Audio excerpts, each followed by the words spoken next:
So I just want to know how far I can push this in the next year. Under your policy, using census data as well, could I pay to target predominantly Black zip codes and advertise them the incorrect election date?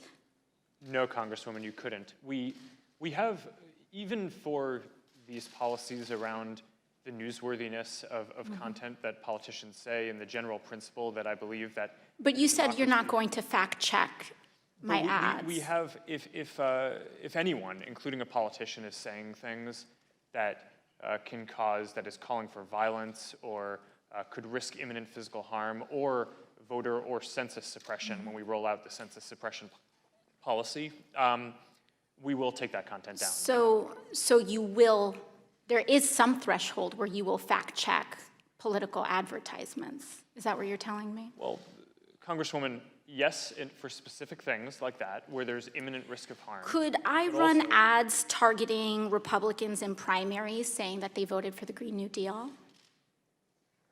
Sorry, can you repeat that? Would I be able to run advertisements on Facebook targeting Republicans in primaries saying that they voted for the Green New Deal?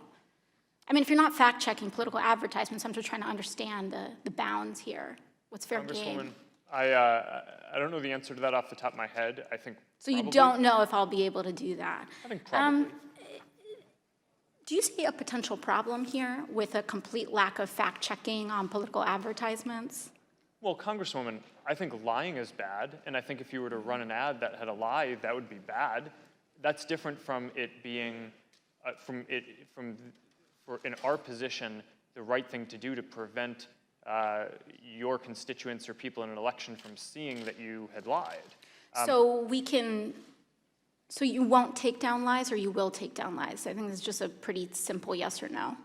Congresswoman, I'm not talking about spin. I'm talking about actual yes, in most cases, disinformation. in a democracy, Okay. I believe that people should be able to see for themselves what politicians that they may or may not vote for So are you saying, won't take judge them their down. character for themselves. So you won't take, you may flag that it's wrong, but you won't take it down. Congresswoman, it depends on the context that it shows up. Organic post, ads, the treatment is a little bit different. One more question. In your ongoing dinner parties with far-right figures, some of who advance the conspiracy theory that white supremacy is a hoax, did you discuss so-called social media bias against conservatives, and do you believe there is a bias? Congresswoman,